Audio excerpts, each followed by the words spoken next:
What if your ability to succeed in life depends on something you rarely see on a resume? Not your intelligence, not your qualifications, not even your technical skills, but your ability to understand people. Imagine walking into a room. Before anyone says a word, you can already sense something. The atmosphere feels tense. Someone seems uncomfortable. Another person is unusually quiet. Someone else is dominating the conversation. You may not know exactly what's happening, but somehow you feel it. That ability is part of social intelligence. Daniel Goleman explores a fascinating idea. Human beings are not designed to live as isolated minds. Our brains are constantly responding to other people. A smile can change your mood. A cold expression can make you defensive. A calm person can make you feel safe. An anxious person can make you anxious too.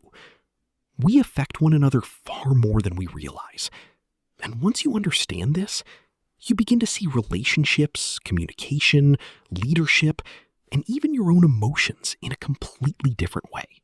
What if your ability to succeed in life depends on something you rarely see on a resume?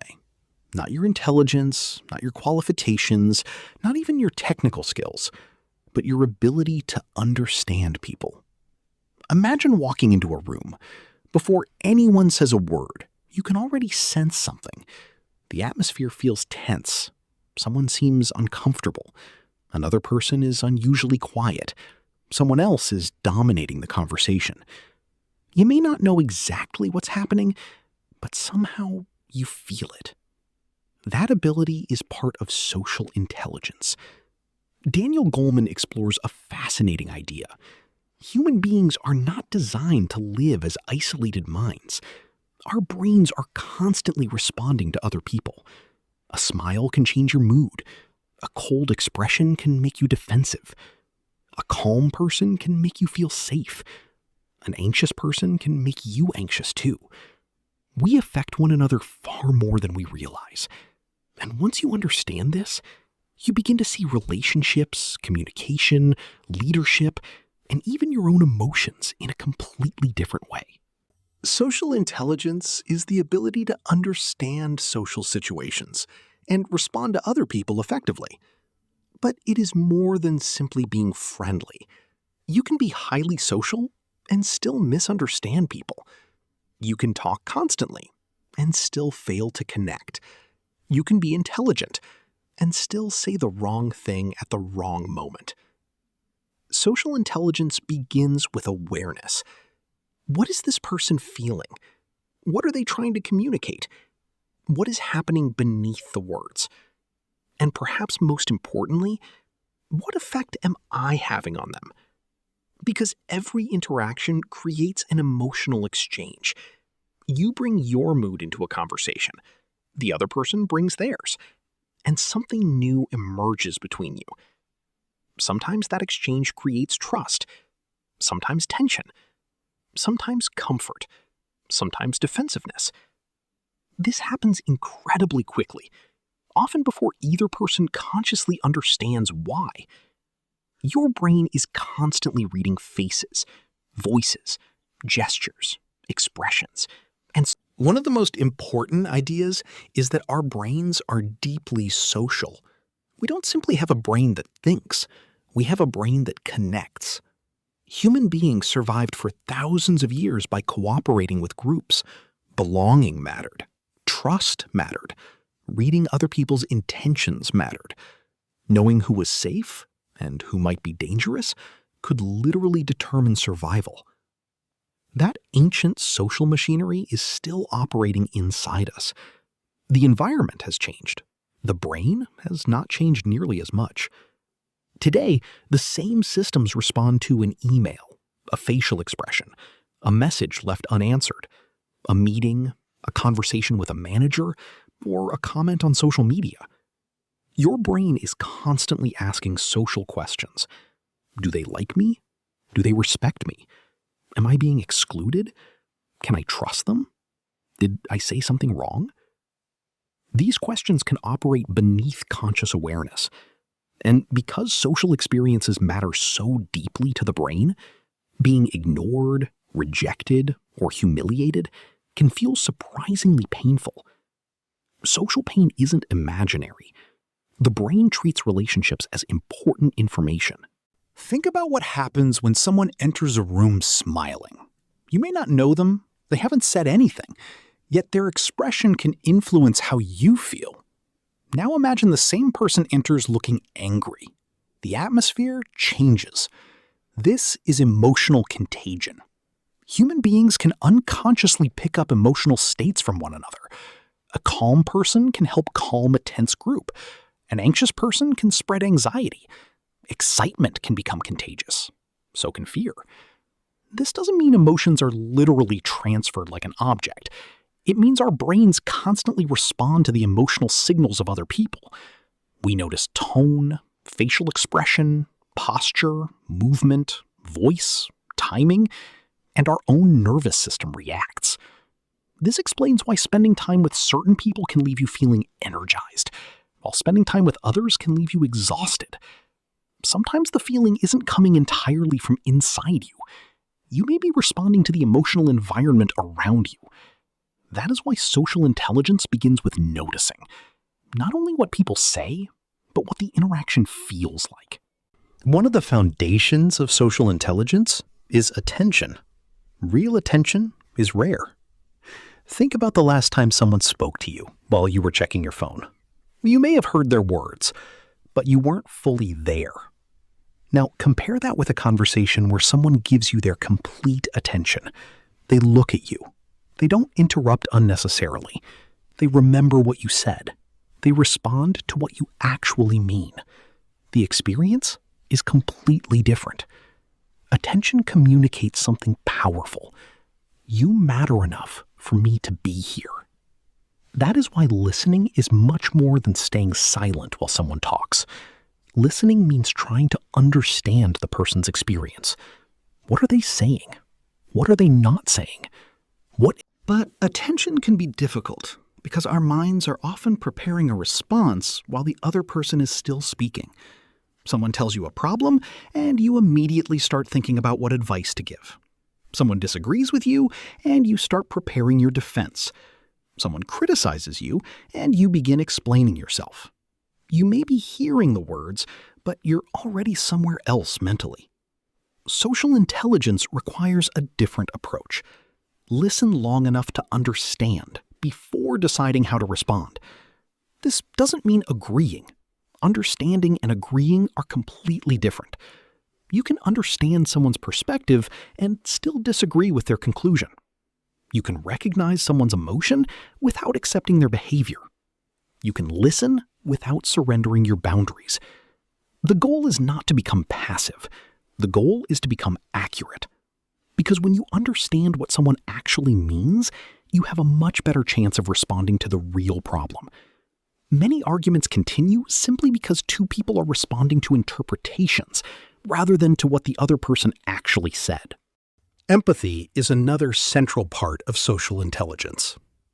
Empathy means being able to understand another person's experience without necessarily becoming overwhelmed by it. Imagine a friend is upset. You could immediately say, "Don't worry, everything will be fine." That sounds supportive, but sometimes it makes the person feel even more alone. Why? Because they may not need reassurance yet. They may need recognition. Something as simple as, "I can understand why that hurt," can create a very different experience. Empathy begins by entering another person's perspective. What might this situation feel like from where they are standing? What information do they have? What are they afraid of? What matters to them? This doesn't require you to agree with everything they do. It requires curiosity. And curiosity is powerful because it replaces assumptions with questions. Instead of, "Why are they behaving like this?" you begin asking, "What might they be experiencing?" That small shift can completely change how you respond.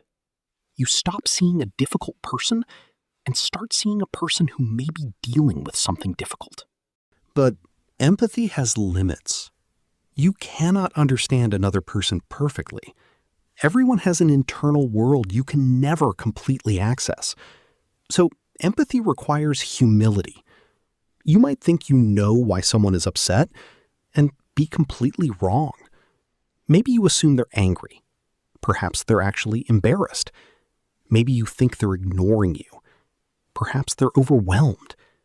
Maybe you think they don't care. Perhaps they don't know how to communicate what they feel. This is why assumptions can damage relationships. The brain likes certainty. It creates explanations quickly. But social intelligence requires leaving room for another possibility. Instead of saying, "I know exactly why you're doing this," try asking, "Can you help me understand what happened?"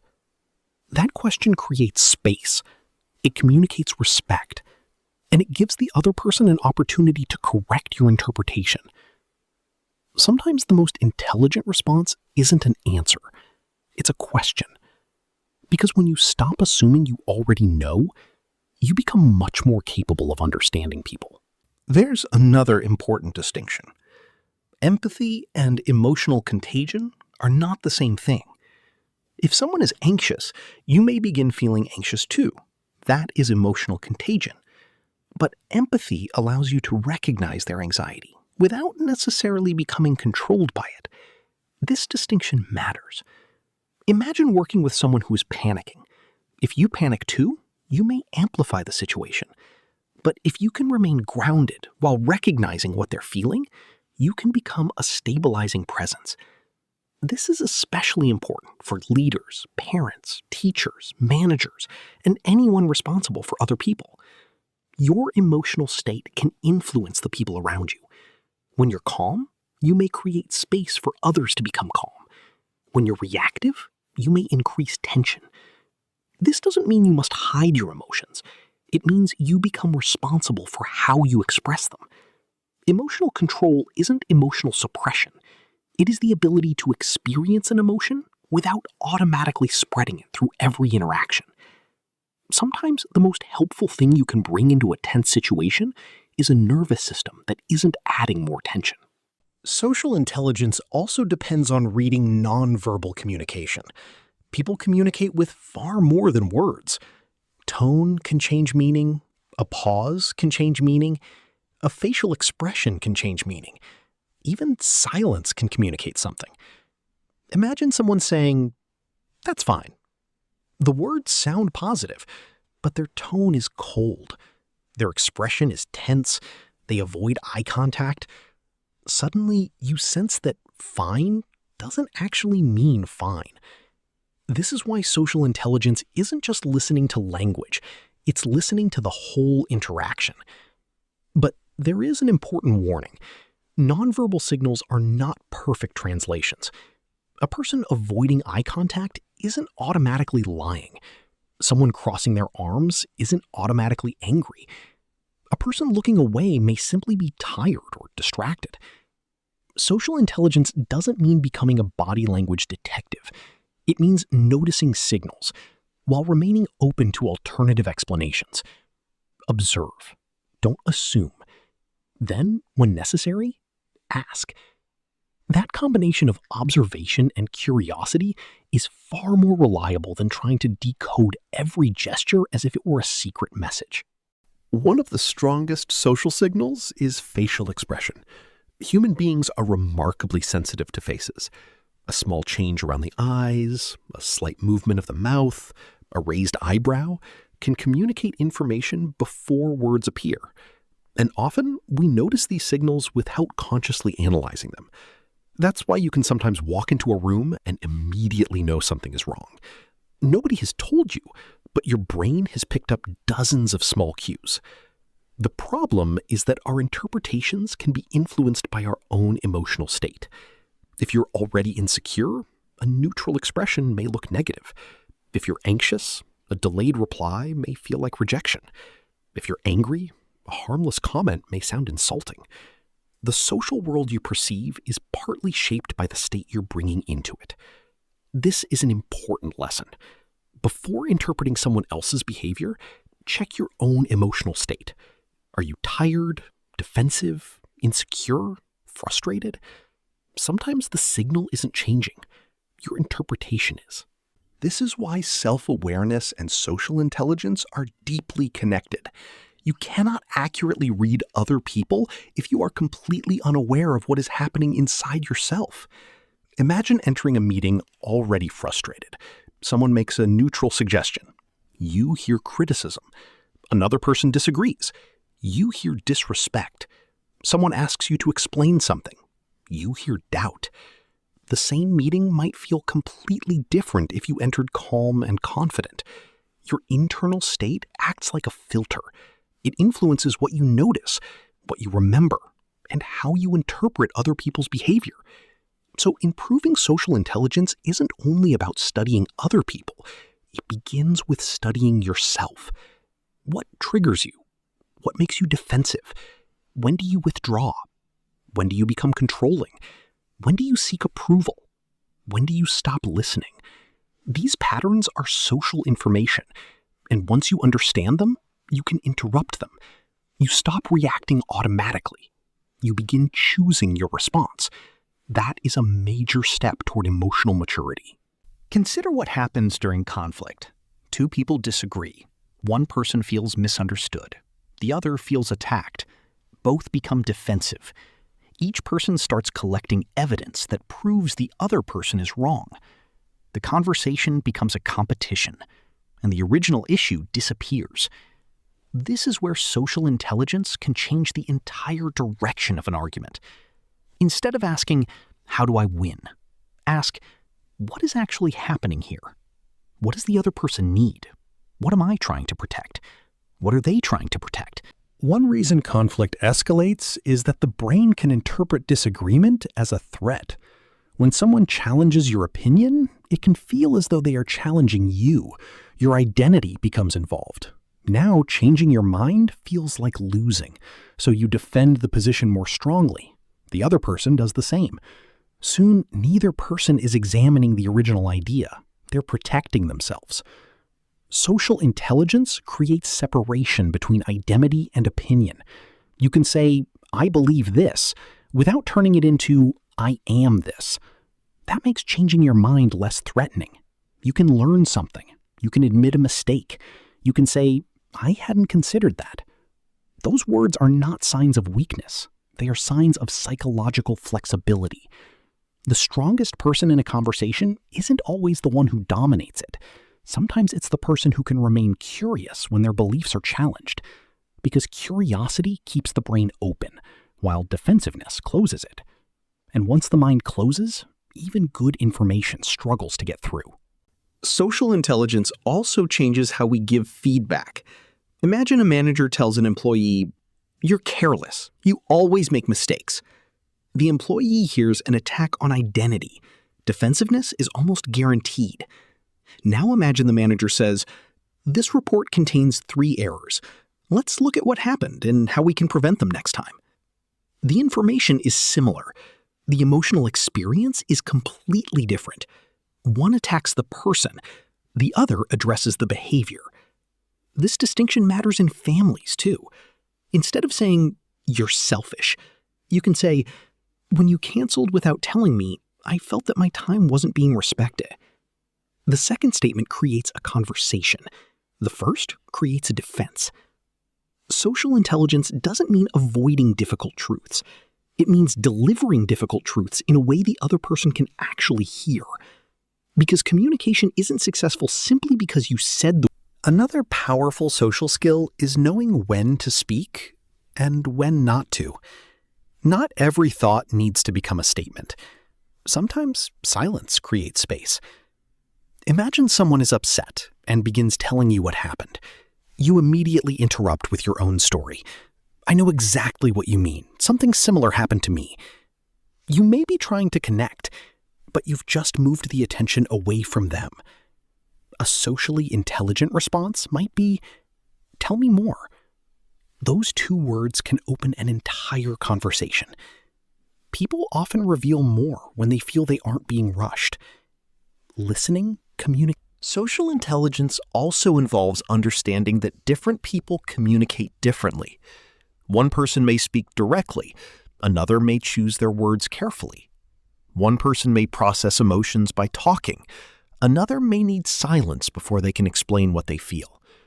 One person may want immediate solutions, another may want emotional support first. Problems happen when we assume everyone communicates the way we do. You may think, if they cared, they would say it, but perhaps they show care through actions.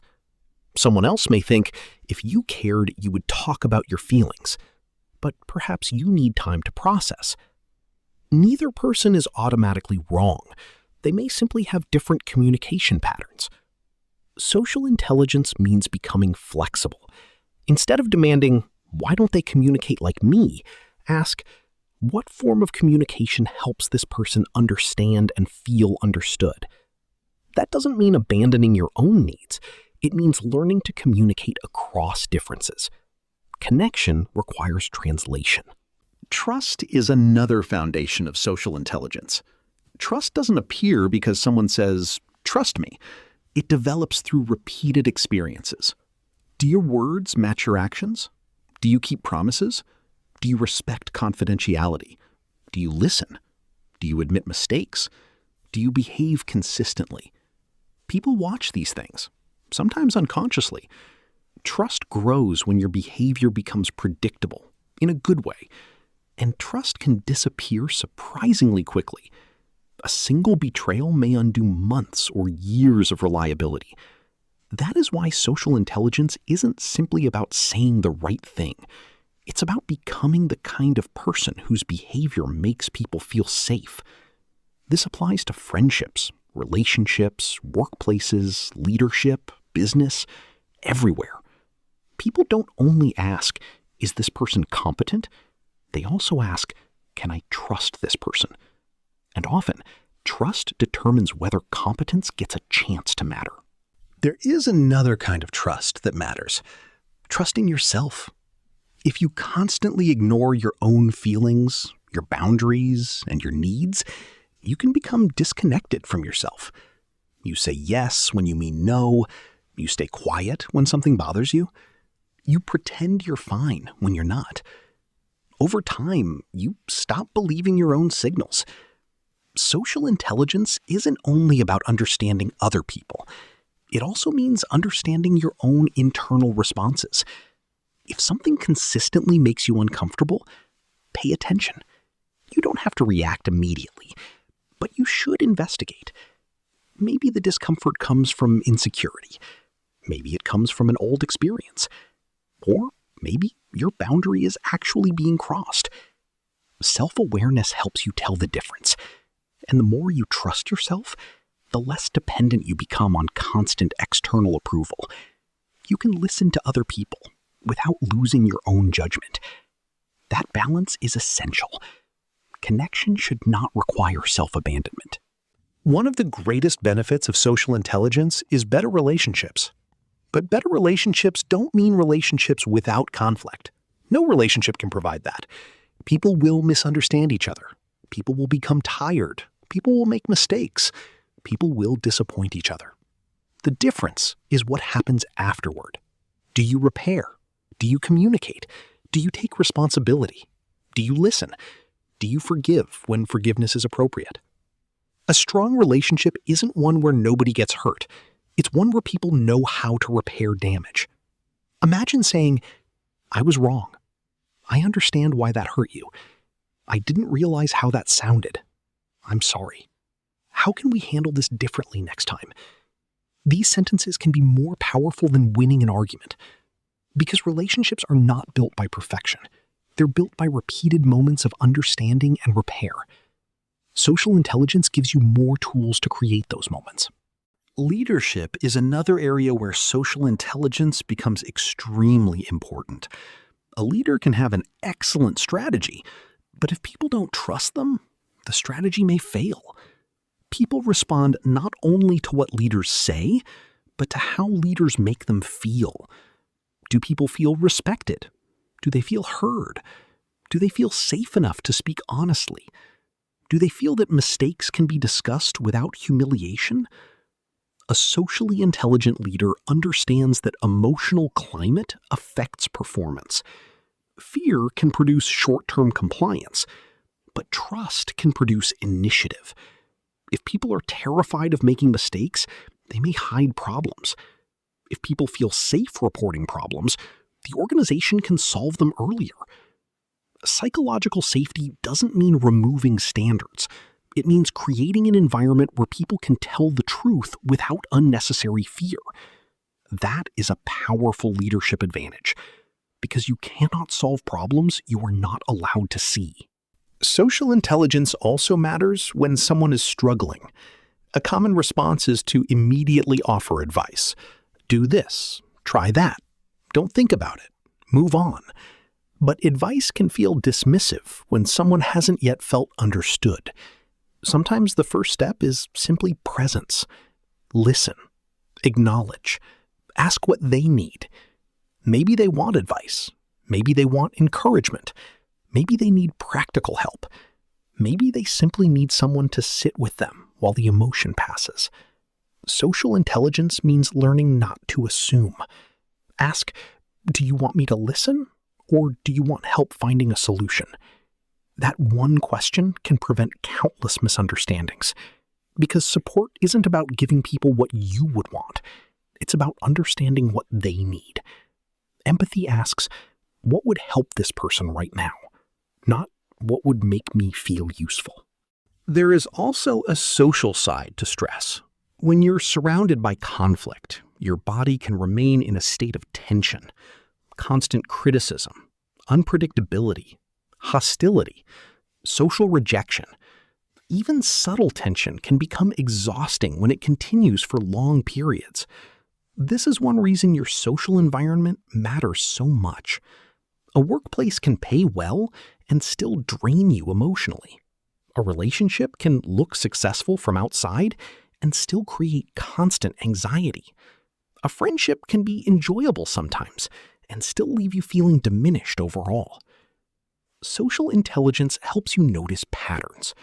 Not every difficult interaction is toxic. Not every disagreement means you should leave. But repeated emotional signals deserve attention. How do you consistently feel after spending time with someone? More grounded, more confident, more exhausted, more anxious, more like yourself. Your emotional response isn't perfect evidence, but it is information. Pay attention to the pattern. One of the most powerful social skills is the ability to make people feel seen. Think about someone remembering your name, remembering something important you said last week, asking about something you mentioned before, noticing when you're quieter than usual. These small actions communicate, I noticed you. That feeling can be surprisingly powerful. People want to feel recognized. Not necessarily praised. Recognized. There is a difference. Praise says, you're great. Recognition says, I noticed the effort you put into this. Praise can be generic. Recognition is specific. And because it is specific, it feels more genuine. This matters in leadership, parenting, friendships, and relationships. If you want someone to feel valued, don't just tell them they're valuable. Pay attention to them. Notice what matters to them. Remember, listen, respond. Attention is one of the simplest forms of respect. Social intelligence also involves knowing how your behavior affects a group. Imagine one person constantly interrupts, another rarely speaks. One person becomes defensive whenever challenged. Another person tries to keep everyone calm. These behaviors shape the entire group. Groups develop emotional climates. If one person dominates, others may stop contributing. If disagreement is punished, people may become silent. If curiosity is rewarded, people may speak more openly. This is why your behavior matters, even when you think you're only managing yourself. Every interaction sends signals. Your tone says something. Your reactions say something. Your silence says something. Your attention says something. You are always communicating, even when you aren't speaking. That can feel overwhelming, but it is also empowering because small changes in your behavior can change the emotional environment around you. You don't need to control everyone. You can simply contribute a different signal: more patience, more attention, more curiosity, more respect. And then there is the danger of social disconnection. Human beings can survive physically while feeling emotionally isolated. You can be surrounded by people and still feel alone. You can have hundreds of online connections and still feel that nobody truly knows you. Connection requires more than contact. It requires emotional presence, being known, being heard, being able to share something real without immediately being judged. This is why meaningful relationships are so important to psychological well-being. The quality of your connections can matter more than the number of people around you.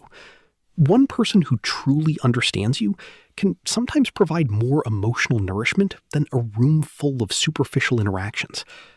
Social intelligence helps you create those deeper connections, but it also requires vulnerability. You cannot expect people to know you if you never allow yourself to be known. Connection involves risk, and sometimes the willingness to be a little vulnerable is what makes genuine intimacy possible. Of course, vulnerability needs boundaries.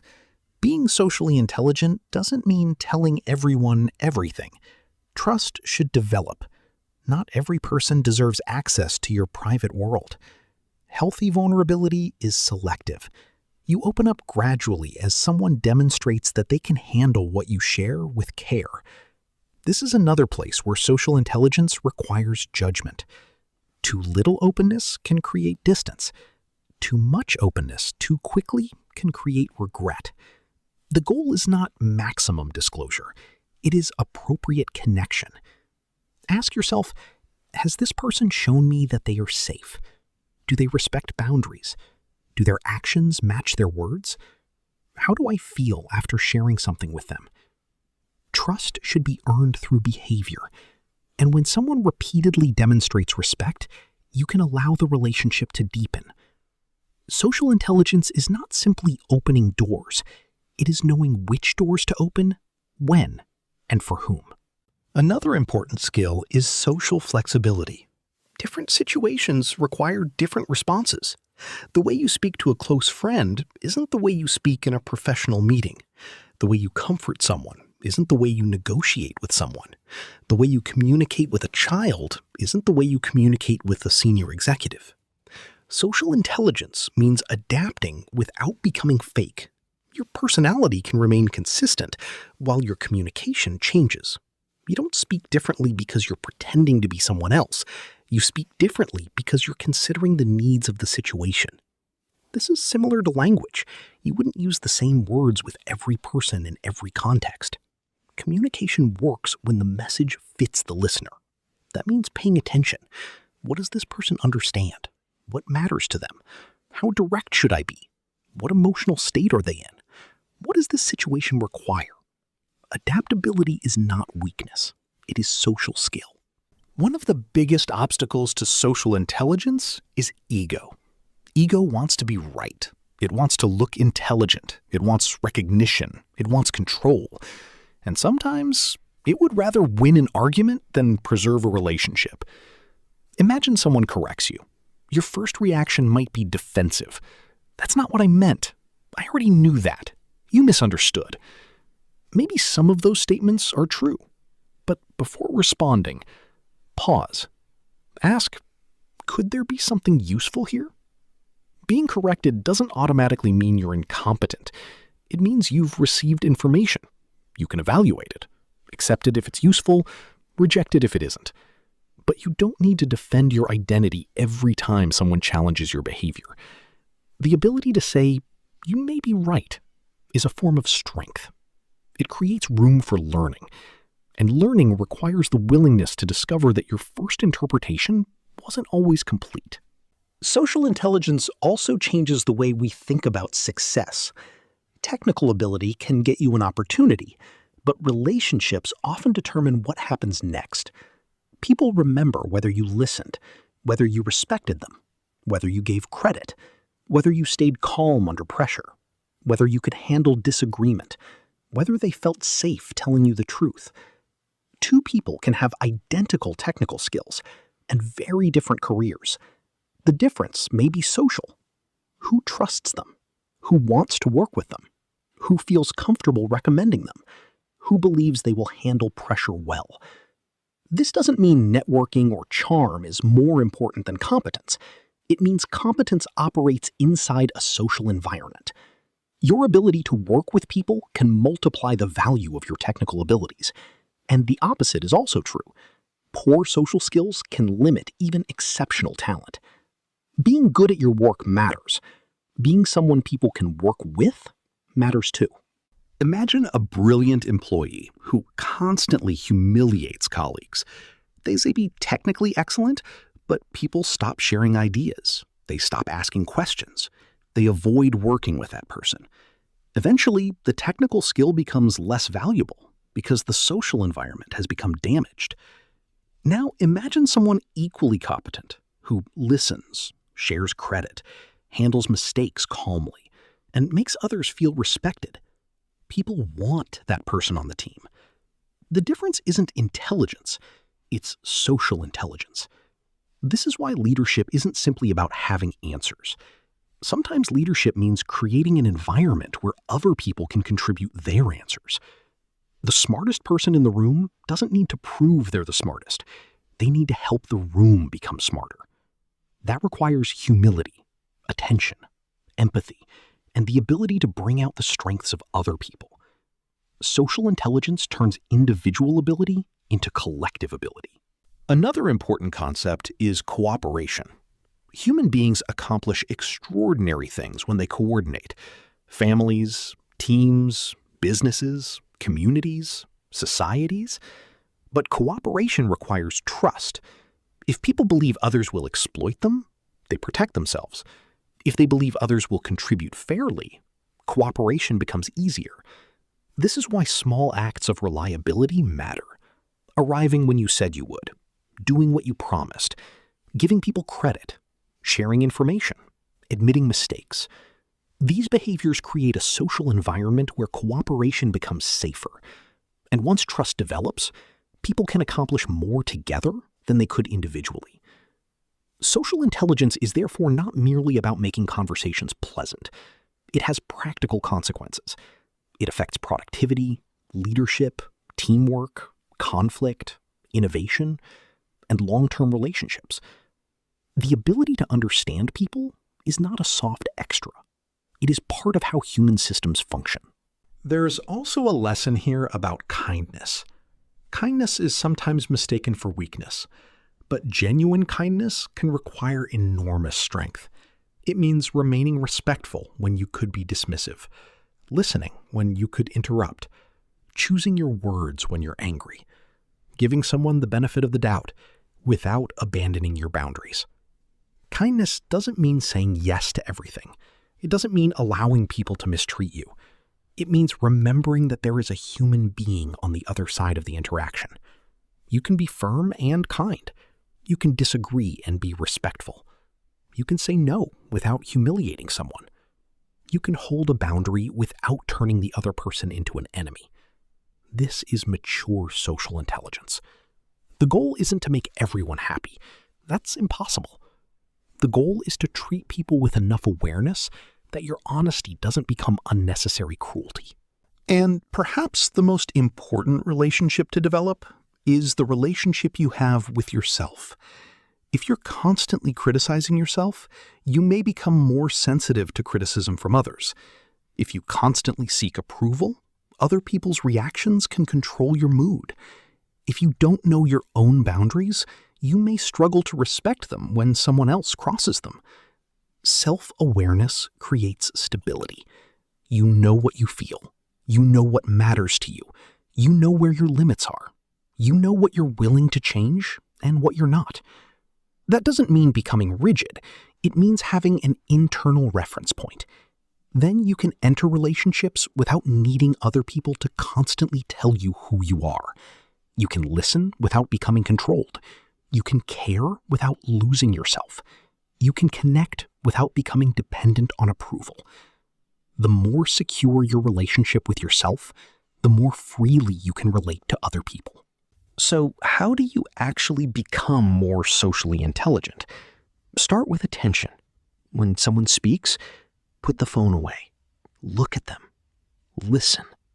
Don't immediately prepare your answer. Then practice curiosity. Instead of assuming, ask. Instead of judging, investigate. Instead of reacting, pause. Notice your own emotional state. Notice what triggers defensiveness. Notice when you stop listening. Notice when you want to win. Notice when you want approval. These moments are opportunities. You don't need to change everything at once. Choose one interaction each day and practice being fully present. Ask one more question. Listen for one more minute. Notice one emotion beneath someone's words. Give one person your complete attention. Small changes in social behavior can create surprisingly large changes in relationships. And over time, something begins to change. You become slower to judge, faster to understand, more comfortable with disagreement, better at noticing emotional signals, better at choosing your words, better at knowing when to speak and when to listen. You stop treating every conflict as a threat. You stop assuming every expression has a hidden meaning. You become curious instead of reactive. That doesn't mean you'll suddenly understand everyone perfectly. You won't. People are complicated. You will still misunderstand. You will still say the wrong thing. You will still hurt people sometimes. Social intelligence isn't perfection. It's the ability to notice, repair, and learn. The socially intelligent person isn't someone who never creates tension. It's someone who can recognize tension and respond constructively. They know how to return to a conversation, how to apologize, how to ask questions, how to listen, how to begin again. Perhaps that is the deepest lesson of social intelligence. Your relationships are not just something happening around you.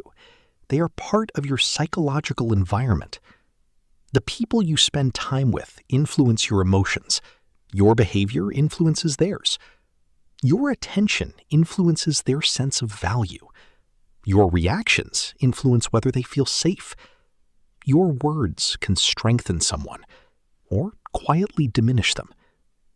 Every interaction leaves something behind. Sometimes it's confidence, sometimes anxiety, sometimes connection, sometimes distance.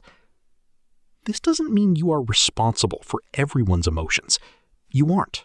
Other people have their own choices and histories. But you are responsible for the signals you repeatedly send.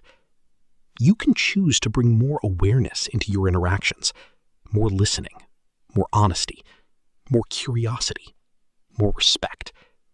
And those choices can change not only your relationships, but the person you become inside them. Think about the people closest to you. Do they feel heard? Do they feel respected? Can they disagree with you? Can they tell you when something is wrong? Do you listen when they speak? Do you notice when they are struggling? And then turn the questions toward yourself. Do you feel heard? Do you feel respected? Can you disagree safely? Can you express what you need? Social intelligence is not about becoming better at pleasing other people. It is about creating relationships where both people can exist honestly. That means empathy and boundaries, listening and speaking, understanding and being understood, giving and receiving. Healthy connection is not one person In the end, you may discover that the smallest social behaviors have the greatest impact. Looking up when someone speaks, remembering what they told you, saying thank you, admitting when you were wrong, asking instead of assuming, listening without preparing your defense, giving someone time to finish, respecting a no, offering support without taking control. These actions seem ordinary, but relationships are built from ordinary moments. Not one dramatic conversation, but hundreds of small interactions. Every interaction adds something: trust or doubt, safety or tension, connection or distance. You don't control the entire relationship, but you influence the direction. And when you become more conscious of that influence, you begin using it differently. Not to control people, not to make everyone like you, but to create interactions where people can feel seen. Maybe the most powerful question you can ask yourself after any important interaction is, how did this person feel after talking to me? Not, did I win? Not, did I sound intelligent? Not, did they agree with me? But how did they feel? Did they feel heard, respected, safe, dismissed, embarrassed, encouraged? That question doesn't mean you should take responsibility for every emotion someone experiences. You can't. But it helps you become aware of your impact. And impact matters. Because you may forget what you said yesterday, but someone else may remember how they felt when you said it. This is why social intelligence is ultimately about more than communication. It's about influence. Every interaction changes something. And the more conscious you become, the more intentionally you can decide what you want to leave behind. You don't need to become the most charismatic person in the room. You don't need perfect social skills. You don't need to understand every emotion instantly. You don't need everyone to like you. You need something simpler: awareness. Notice yourself. Notice others. Listen. Ask. Pause. Repair. Learn. That is enough to begin. Because social intelligence isn't a personality type. It is a skill. And skills can develop. You can become better at listening, better at empathy, better at handling conflict, better at setting boundaries, better at reading situations, better at expressing yourself, better at creating trust. Every interaction becomes practice, and slowly, the way you connect with people begins to change. Not because you learned a collection of tricks, but because you learned to see the human being in front of you. Perhaps that is the real message of social intelligence. We are not separate minds moving through the world. We are constantly affecting one another. A word can change someone's confidence. A look can create doubt. A moment of attention can make someone feel valued. A moment of empathy can make someone feel less alone. And sometimes, you may never know how much a small interaction mattered. So listen more carefully. Be curious before judging. Pause before reacting. Notice your own emotions. Respect your boundaries. Respect the boundaries of others. And remember that being socially intelligent doesn't mean always knowing what to say. Sometimes, it means knowing when to listen. If this book changed the way you think about relationships and human behavior, like this video and subscribe for more psychology, self-development, and powerful book summaries. And remember, people may forget your exact words, but they often remember how they felt in your presence. Make that feeling count.